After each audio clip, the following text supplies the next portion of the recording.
How's it going, guys, and welcome back to another episode of the AFC Wimbledon Road to Glory Career Mode. This is going to be episode number 36 of this series, and before we do get into anything, I want to thank you guys for all the support that you did give on the last episode. We really did do well on that last episode, and you guys seem to really enjoy it. Now we're going into this episode, and we're going to be having transfer deadline day, and we're going to be having a few games as well in this episode. And that first game of the episode that we're going to be playing is going to be against Derby County here in the Championship. I'm going to change a couple of things for this game. I'm actually going to put Lockyer in midfield. He seems to do really well as a DM. I'm going to take out Jenkins and put Cargill in. Jordan Pickford didn't really have a very good debut to the Championship in the last episode. He really did play poorly. Made quite a few mistakes, and hopefully in this episode he's going to be a bit better, because otherwise it's likely that we're going to try and get Roy Silva back in January if he continues to make mistakes. I think as long as we keep our defence solid and we don't let Derby have any shots on goal, then I think we're going to be alright in this game. But if we do let them have shots on our goal, it's going to be a bit of an issue, I think. That's going to be Lockyer through to Armstrong. This is a really good counter-attack in play here. And can Ayama get a goal? Yes, he can. Ayama scores within 4 minutes, and that's exactly what I'm talking about. We know this is a good team. We know we can score goals, and that was a very prime example of our counter-attacking prowess. Very, very good goal on the counter-attack, and Ayama was the one that finished it off. Lockyer winning it back, and out wide here to Ayama. He's going to try and cut inside, does so very well.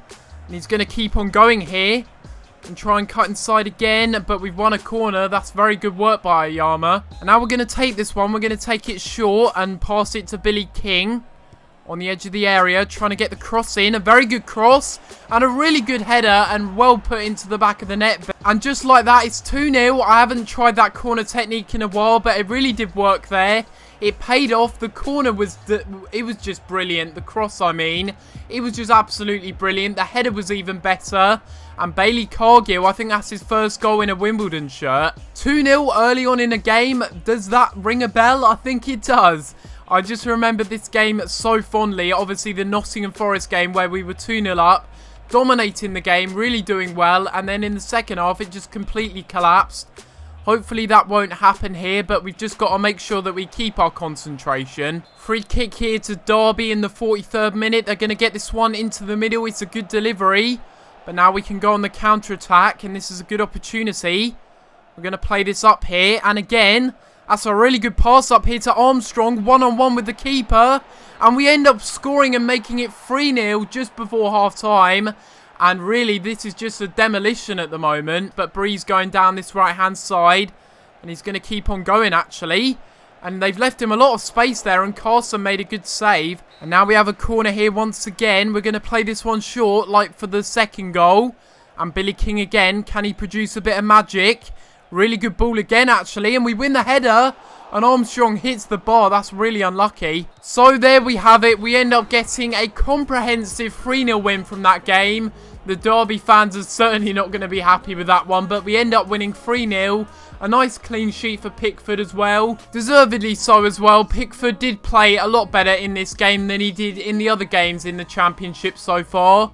And a 3-0 result is definitely a deserved one. So in the last episode, I did also ask you guys if we should go ahead and sign Willian Cyprien.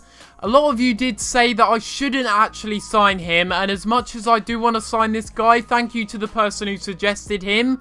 I've just got a feeling we're overpaying a little bit for him.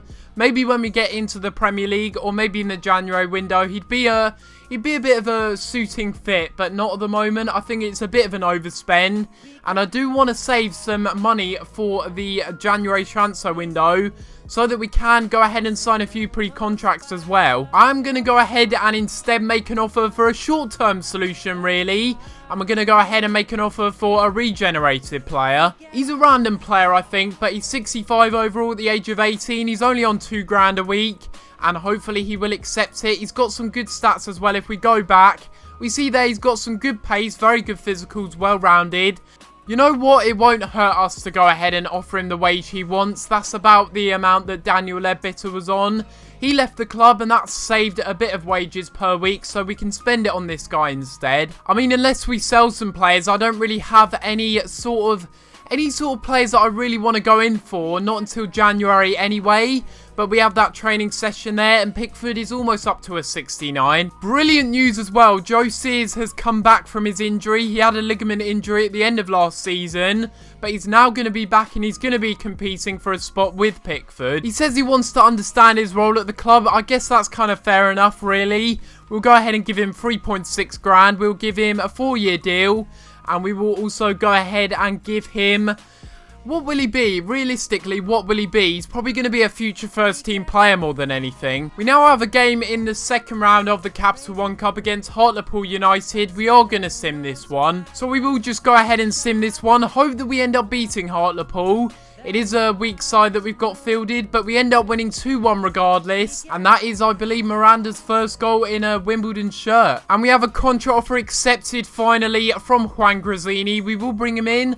Seems a bit expensive, but I've got a feeling this guy is going to be a very good player. And I have to say, Juan Grazzini looks like a very good pickup now. He's actually gone up in his value for some reason. He was only worth 500,000. Now he's worth 650,000. I've got a feeling this guy's going to be a good squad player for us. He's showing great potential as well. He's probably a player that's going to have very good resale value in the future. And he has 5-star weak foot. Wow. That is a surprise. Low high work rates and 5-star weak foot. That is just perfect for a CDM, and I'm starting to like him even more now. Aaron Chapman was a player that really didn't get a chance, and now he's been sold. That's absolutely fine. We also have a transfer offer for George Frankham. Again, it's going to be from Doncaster. I believe they came in for him earlier, but I'm just going to reject this one from now on because the bids are getting more and more insulting, let's be honest. I'm also going to make another offer for a CDM. I feel like our squad is a little bit thin, so I'm going to make an offer for Marco Lang, I think his name is. The only issue is with this guy is he wants 5k a week. I will give him a 5-year deal. I will give him a squad rotation player once again, or maybe future first team player, see if he accepts on that. But we do now have a game, and it is going to be against Middlesbrough. This is going to be at home, and we are playing in the Championship. We've started off well this season so far. We're currently in 4th, and coming up against Middlesbrough, I know they're going to be a tough side. And now it's Stuart Downing on the ball, the former West Ham man. Good interception. You are... Oh my god, how did he miss that? Jesus, Pickford with the worst touch ever, but how on earth he saved that? And how on earth he missed? I was speechless there. Wow. Wow. That is a wonder ball. Is he even onside there? I don't know, but Pickford makes a really good save there. He's made up for his mistakes, and to be honest, I can't criticise him after that. That was a very good save. Yes, Armstrong. There we go. Good interception. And we'll wait for the run here of Grimes. What on earth was that for a touch? Could have let Zona Ali take it, but instead he was a bit selfish. Now it's Albert Adoma on the ball again, trying to get the cross in. And the on-rushing player is Carayol, Mustafa Carayol. He puts it into the back of the net. They've made it 1-0. And that was not what I was really expecting. Look how short he is. And he managed to beat our defenders to the ball. That's just pathetic. Again, it's Bree that gets out-jumped, and he should have done better there. We're going to try and get the pass across. It's a good pass by Bree, to be fair. Now we're waiting for the run. And we see the run there by Ayama. Back into Chilwell. Chilwell's trying to find the pass inside and does to Grazzini, who's turned his man and had a shot, and that would have been an amazing introduction. Sadly, couldn't score from that chance, though. And there you have it. We end up losing our second game of the episode. Completely opposite performance to the Derby game. We just really didn't turn up to this game whatsoever. We didn't have any desire to win. And it was a shame that we ended up losing that game. And now we're going to be having some more player training once again. Hopefully Pickford goes to a 69. And he does right there. That's very good to see. Billy King is almost a 69 as well. Another transfer offer again for Frankham. And it's going to be from Doncaster. I'm very tempted just to reject all and disallow future offers. Because they just keep going lower and lower. First it was 275,000. Now 250. Soon they're going to want to take him for free. It's just ridiculous. We have a game here against Bournemouth, but I am going to go ahead and sim this one. They're currently in 12th, so it's not really worth us playing this game. So we are going to go ahead and sim this game. Hopefully we get a win in this one. It is against Bournemouth, so I am taking a bit of a risk. Obviously, they are in the Premier League in real life currently.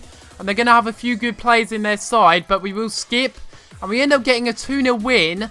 And it's the Simulation King once again getting another 2 goals for himself. Devontae Cole, every time I sim a match, he always seems to score. We have a monthly scouting update as well. We'll take a little look at this one. We have a few good players in here, actually.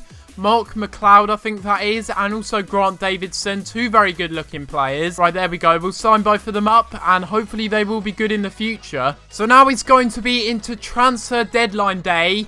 We've spent a total of 5.4 million. We've sold players and gained a profit of 2.3 million so far. That could change though, and we'll have to wait and see what happens. We do have a final scout report on Sam Morsey, and he's 71 overall, so he could actually be a good player that we go in for. I am going to go ahead and make one final offer for him. I feel like he would be a very good replacement for, where is he? He's up here somewhere. I know you're here. Where are you? You're there, Ross Jenkins. So there we go. If I offer Ross Jenkins in a swap deal and then maybe offer 300,000, maybe it will be accepted, but I'm not really too sure. He would be good, don't get me wrong, but is it going to be a bit of an overspend at the end of the day? Chesterfield, well, no, it's not going to be an overspend because Chesterfield, they're just not having any of that. Wow, they're taking the piss, they really are. Leeds United, they've accepted an offer of almost 2 million for him from Leeds. That is ridiculous, I can't believe that. And another player that's just been snatched underneath my nose. So instead of going in for Alaba like every other career mode does, I mean literally, Juventus are always going in for Alaba. They've gone in for Cruz instead. Bit of variety there, so I do like the AI for doing that. We've sold Silva, we've sold Ledbetter, we've sold Chapman, we've sold Araba and Barkham. And the players that we brought in are very, very good. We brought in Ali, we brought in Devontae Cole, Chilwell, Navio, and also Datkovic. And also a lot more players than that. We also obviously signed Jordan Pickford. And I'm pretty sure we signed a couple of others as well. Grazzini springs to mind. And overall, I think that's a very, very good end to the summer transfer window. So we're going to end the episode off with a bit of a squad report. We're going to take a look at the players that have grown for this month. Jacob Hansen is up to a 66, already up by +2, which is good. Datkovic has grown by +1. He's now a 71. He's actually been pretty solid this season, I've got to say. Ben Chilwell is up to a 70. I was worried that he wasn't going to grow, but he's now up to a 70. We bought him from Leicester for 800,000 and he's proved to be a good signing so far. We've also got Harry Navio that's gone up to a 70. Ayama's gone up as well. He's up to a 72. Very much deserved. 3 goals and 1 assist in 6 games in the league. Gabriel Miranda's growing quite nicely. Not up yet in overall, but we've also got Adam Armstrong who has gone up in overall. Bailey Cargill's also up by +1 to a 71. Ben Harrison up by +1 to a 67. We got Tyler Walker also up by +1. James Breeze up to a 68 overall, +2 this season. We signed him in the first season and he's done well ever since. Right guys, so this is going to be the end of this episode of the AFC Wimbledon Road to Glory Career Mode. And if you have enjoyed this episode of this career mode, make sure you leave a like on the video and subscribe if you haven't already. In the next episode, we will be playing quite a few games in the Championship. And we will also be making our first EuroLeague game. And that is going to be against Athletic Bilbao. That's going to be a big test for us coming up against the European giants such as Bilbao. Hopefully we can do well in that game, but we'll have to find out in the next episode. Who do you think was the best signing that we made in this transfer window? Let me know in the comments down below. But apart from that guys, I'm going to have to leave it there. And I'll see you next time for another video. Thanks for watching.